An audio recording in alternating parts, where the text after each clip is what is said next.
السلام علیکم. Doctor Muhammad Riaz veterinary clinic and pharmacy, Jallo موڑ، پاٹا، گیٹ نمبر 2. سر یہ کیس ہے گائے کا، یہ ڈاؤنر کو سنڈروم کا کیس ہے. تو یہ ہم دیکھنا ہے یہ ڈاؤنر کو سنڈروم یہ کیسے کیسز ہوتا ہے اور یہ کیسے اپنی ٹانگوں پہ گری ہوئی ہے، یہ گھڑی بھی نہیں ہو رہی، اور یہ جانوروں میں اکثر کیوں مسئلہ پیش آ رہا ہے، جانور اپنی ٹانگوں سے کیوں نہیں کھڑے ہو رہے ہیں. اکثر ہم نے ایک دن سے 6 سے 7 کیسز جو ہم ڈیلی اپنے اس ایریے میں دیکھ رہے ہیں، تو ہم بار بار لوگوں کو بتا رہے ہیں کہ آپ اپنے جانوروں کا دودھ ہوتے ہیں تو جانوروں کو خوراک بھی دیں بھائی، چارہ وغیرہ دیتے ہیں تو ساتھ ونڈا وغیرہ بھی دیں. بار بار سمجھاتے ہیں. اگر جانور 2 لیٹر دودھ کرتا ہے تو 1 کلو ونڈا لازمی دینا چاہیے متوازن غذا کے مطابق، اور ساتھ کیلشیم اور فاسفورس اور اس کے ساتھ منرل اور الیکٹرولائٹس اور وائٹامنز بھی لازمی دیں. اس کے لیے ہم ویٹا گولڈ سپر کو اور ڈی سی پی کا بہت اچھا انتخاب کرتے ہیں. ڈی سی پی لیں، 2 کلو لے لیں اور آدھا کلو ویٹا گولڈ سپر آپس میں ملا لیں. اور ساتھ جانوروں میں پہلے لوگ نمک وغیرہ جانور کو چارے والی جو برتن وغیرہ ہوتے تھے وغیرہ رکھتے تھے. اب وہ نمک والے جو ڈیلے وغیرہ ہوتے ہیں وہ ڈیلے رکھنے کا رواج بالکل ختم ہو چکا ہے. تو اس کے ساتھ ساتھ جانور کو نمک کا جو استعمال وہ لازمی کریں. اس میں کوشش کریں 1 کلو نمک ڈال لیں اور جانوروں کو یہ خوراک میں ڈیلی 100 گرام دیتے رہیں، اور دودھ اور خوراک کا مکمل طور پر دھیان رکھیں تو جانور آپ کا کمزور نہیں ہوگا. اور جانور کی فیٹ کو پورا کرنے کے لیے بائی پاس فیٹ کا استعمال لازمی کرنا چاہیے.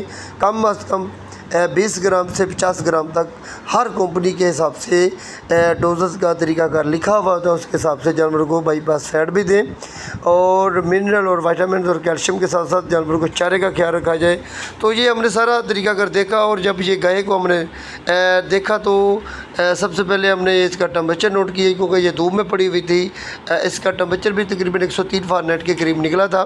اور اس کو ہم ڈیکسٹرو 10% ڈرپ دی، اور ساتھ ہم نے DNS 1 ڈرپ دی. 2 لیٹر ہم نے فلوئڈ دیا. اس میں ہم نے کیلشیم 100 ml، نووا فاس 100 ml، اور فاسفون 40 ml، ڈیروفاس 40 ml، بی کمپلیکس 20 ml، اور اس کے ساتھ ساتھ B12 کا انجیکشن 1000 مائکرو گرام 10 ml کا انجیکشن، اور ایول ہم نے 15 ml دونوں ڈرپوں میں ڈال دیا.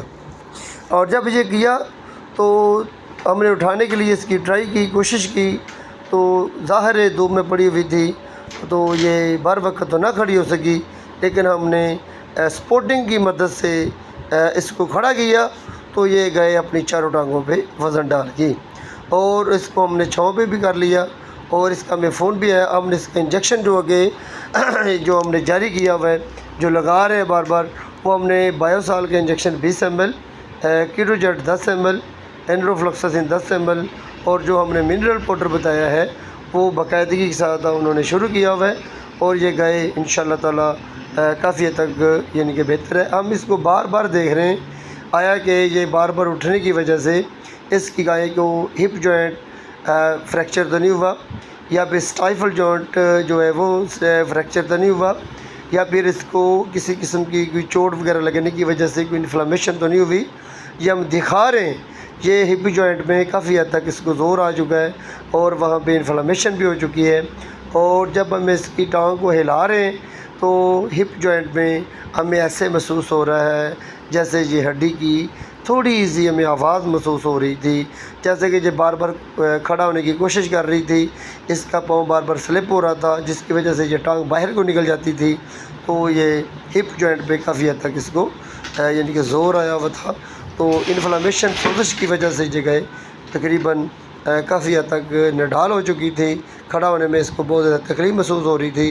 تو ہم نے اس کا یہی مشورہ کیا، اس کو رسی کے ساتھ اس کی ٹانگوں کا جن کے جسم کے حساب سے اس کی چوڑائی کو نوٹ رکھتے ہوئے، جب یہ بھینس اگر گائے وغیرہ کھڑی بھی ہو سکے اور بیٹھ بھی سکے، اس کو کسی قسم کی دقت محسوس نہ ہو، تو ہم نے اس کو 1 عدد رسی لی اور اس کی ٹانگوں کو درمیان میں 1 فٹ کا فاصلہ رکھ کر ہم نے باندھ دیا، جس سے یہ گائے جب ہم کھڑے کرنے کی کوشش کریں گے یا پھر یہ خود کوشش کرے گی تو اس کی ٹانگ جو ہے ایک سائڈ پہ باہر نہیں نکلے گی، اور یہ گائے ریکور ہونے میں اس کو اتنا زیادہ ٹائم نہیں لگے گا، یہ جلدی ریکور ہو جائے گی.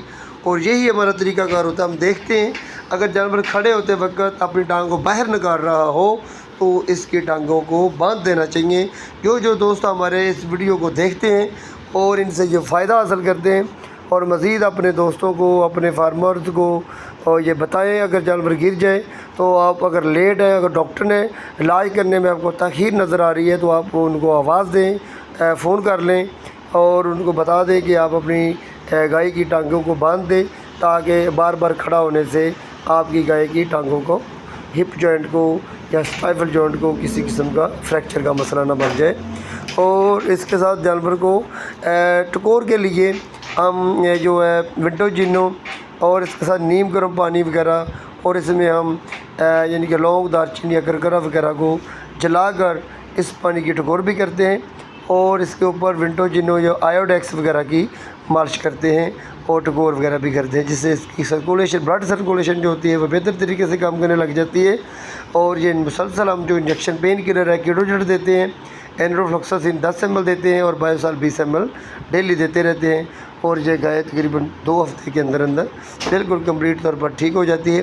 ٹھیک تو 1 ہفتے میں ٹھیک ہو جاتی ہے، لیکن ہم 6 سے 7 دن تک مزید جو ہے بایوسال لگاتے ہیں، اینٹی بائیوٹک اور پین کلر بند کر دیتے ہیں، جس سے جانوروں میں اچھی ریکوری کا ہمیں رزلٹ ملتا ہے. اور اس کے ساتھ جانوروں کو متوازن خوراک کا ہم بار بار لوگوں کو بتاتے ہیں کہ جانوروں کو متوازن خوراک کا انتخاب کریں. اور اگر جانور دودھ وغیرہ اچھا کرتے ہیں تو جانوروں کی رہائش اور برتنوں اور پانی وغیرہ صاف ستھرا دیں.